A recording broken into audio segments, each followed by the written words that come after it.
नमस्कार, आप देखना शुरू कर चुके हैं CRS न्यूज़। खबर रायबरेली से। रायबरेली जिले में भाजपा के दो नेताओं के एक साथ एक मंच पर आ जाने के बाद जनपद की राजनीति में भूचाल सा आ गया है, क्योंकि पार्टी चाहे जो रही हो, जिले की राजनीति में इन परिवार का 36 का आंकड़ा था। कांग्रेसी नेता राकेश पांडे की हत्या और उसके बाद पूरे जिले ने जिस तरह का माहौल देखा था, उसकी यादें आज भी ताज़ा हैं। राकेश पांडे ही नहीं, कई अन्य लोगों की भी इस वर्चस्व और सोलो की राजनीति में हत्याएं हो चुकी थी, लेकिन एक कार्यक्रम के मंच पर और बंद कमरे की गुफ्तगू की तस्वीरें सोशल मीडिया पर आने के बाद से राजनीतिक व तरह तरह की अफवाहों का बाजार गर्म है। आरोप और प्रत्यारोप का दौर जारी है। वहीं स्वर्गीय राकेश पांडे के बेटे यश पांडे ने भी अपने चाचा ऊंचाहार विधायक डॉक्टर मनोज कुमार पांडे पर तीखे प्रहार की है। उन्होंने कहा कि ऊंचाहार विधायक किसी के नहीं हो सकते, वह केवल अपने फायदे और अवसर के साथ है, केवल अपनी सुरक्षा की दुहाई देकर राजनीतिक यात्रा करते हैं। उन्होंने कहा कि उनके पिता की मौत के बाद सभी ने बंद कमरे में समझौता कर लिया। यही कारण है कि 23 वर्षों से मुझे व मेरी मां को न्याय नहीं मिला और ना ही किसी से कभी कोई मदद नहीं मिली। उन्होंने कहा कि मेरे पिता की हत्या के बाद जिस तरह उनकी लाश पर राजनीति की गई, वह किसी से छिपा नहीं है। मुझे और मेरी मां को तमाम मुसीबतों का सामना करना पड़ा है, क्योंकि किसी ने भी पारिवारिक स्तर से सहायता नहीं की। यश पांडे ने कहा कि ऊंचाहार विधायक ने अपनी सफाई में कहा था कि मंच एक मर्यादा होती है, जिस पर यश पांडे ने कहा कि मंच पर पार्टी की मर्यादा रहती है, तो फिर उसके बाद बंद कमरे में कौन सी मर्यादा का पालन किया जा रहा था। बंद कमरे में इस प्रकार की हंसी ठिठोली करना कितना उचित था, इस हंसी ठिठोली में गहरा राज छुपा हुआ है। रायबरेली व ऊंचाहार के जनमानस को सब पता है, समय आने पर जनता इसको सिखाएगी।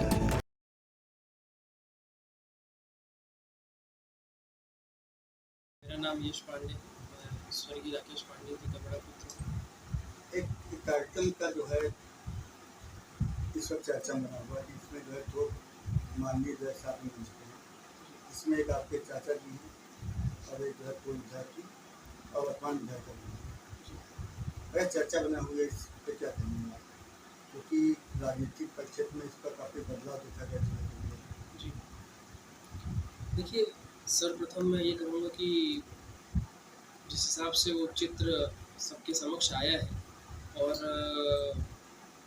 ये सुनियोजित तरीके से इस चित्र को जो है सामने रखा गया है।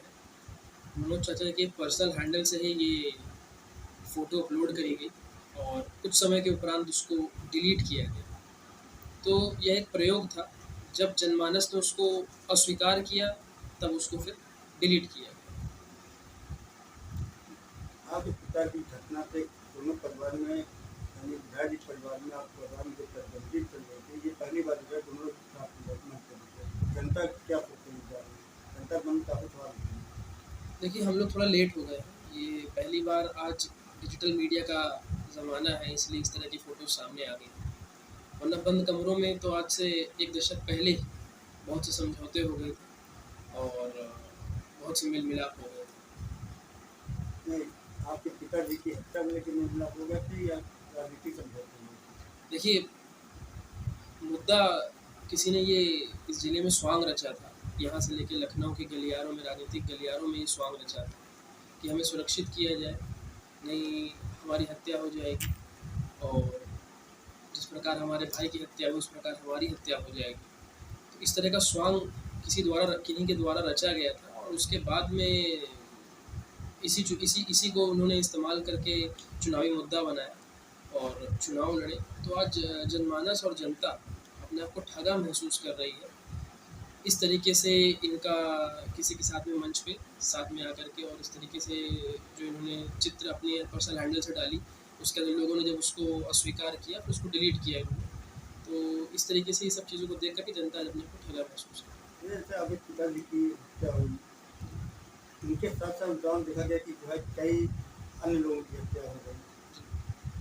तो और इसी मुद्दे को लेकर कहीं सुरक्षा हो गई, कहीं बचाव हो गया। तो आपके पिताजी के जो समर्थक थे, उनकी जो हत्या, उनके परिवार में क्या सोचेंगे, उनको कुछ कहेंगे आप?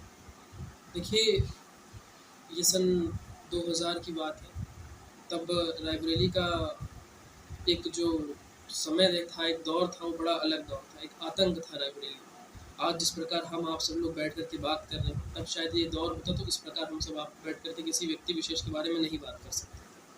तो उस दौर में, उस आतंक में बहुत लोगों की हत्याएँ हुई और उस व्यक्ति जो अखिलेश सिंह था, जो माफिया था, उसके खिलाफ में 300 से अधिक उस समय पे रिकॉर्डेड मामले दर्ज थे। और ये उस समय थे जब राजनीति का अपराधीकरण एक अपनी चरम सीमा पे था। और जब आप सोच लीजिए कि जब उतनी समय पर 300 रिकॉर्डेड थे तो अनरिकॉर्डेड कितने रहे होंगे। और मैं नाम नहीं लूँगा, बहुतों के घर उजाड़े गए, बहुतों का घर यतीम किया गया, बहुत लोग अनाथ हुए, चाहे आनंद मिश्रा जी हों, चाहे मंगल पांडे जी रहे हों। और आज सब कोई बहुत हताश है, रायबरेली का जनमानस बहुत हताश है इस प्रकार की राजनीति को देख करके, इस प्रकार की गंदी राजनीति को देख करके कि लोग अपने निजी लाभ, स्वार्थ के लिए किस प्रकार अवसर ढूँढते हैं, किस प्रकार जो है घटनाओं में अवसर ढूँढ के राजनीति करते हैं और बाद में एक मंच पे आकर के सब समझौते कर लेते हैं।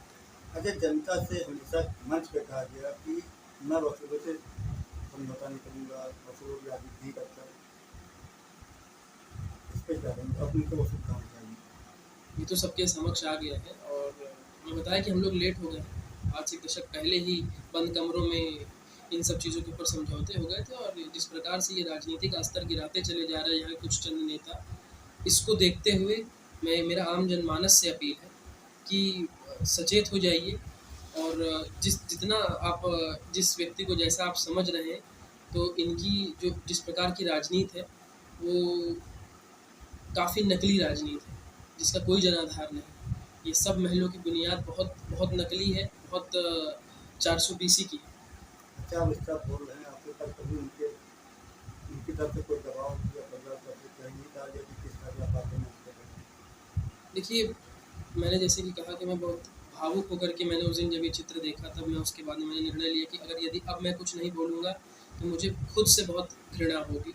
और यदि आज नहीं बोला तो फिर इससे अच्छा है कि मृत्यु स्वीकार कर लेना चाहिए किसी व्यक्ति को। जब किसी व्यक्ति के पिताजी के साथ में, और मैं बहुत ज़्यादा पुत्र होने के नाते दुखी नहीं था, मैं स्वर्गीय राकेश पांडे जी के लिए बहुत दुखी था कि उस व्यक्ति के साथ बहुत अन्याय हुआ। उस व्यक्ति को उन्हीं के छोटे भाई ने हर मंचों पे हराया, हर मंचों पे उनको शर्मसार किया, सिर्फ अपनी निजी जीत के लिए उन्हें, चाहे वो न्यायिक मंच रहा हो, चाहे वो सामाजिक मंच रहा हो, हर मंचों पे उनको हराया।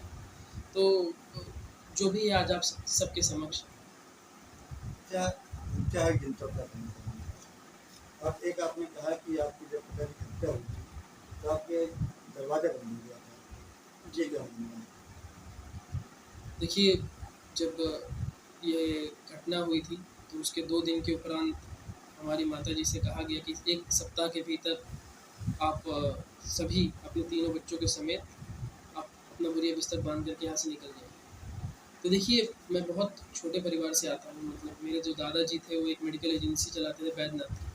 और उसके बाद में जब ये घटना होती है, और हमारी माताजी भी बहुत छोटे परिवार से आती है, उनके पिताजी सरकारी मास्टर थे मुंबई में। तो जब इस तरह घटना हुई तो हमें 4 वर्षों के लिए मजबूर किया गया था कि हम ये ज़िला छोड़ कर के हम मुंबई जा कर के रहें।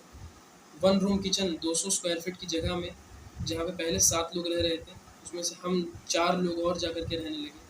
और हमारे सभी निजी आवासों पर ताला लगा दिया गया था मनोज पांडे जी द्वारा। और हमें 4 वर्षों तक हमें अपने घर नहीं आने दिया गया था। हम किसी प्रकार से वापस आए जब हमें अपने पिताजी की, माताजी का था कि अपने पति के लिए हमें न्यायिक गुहार लगानी है।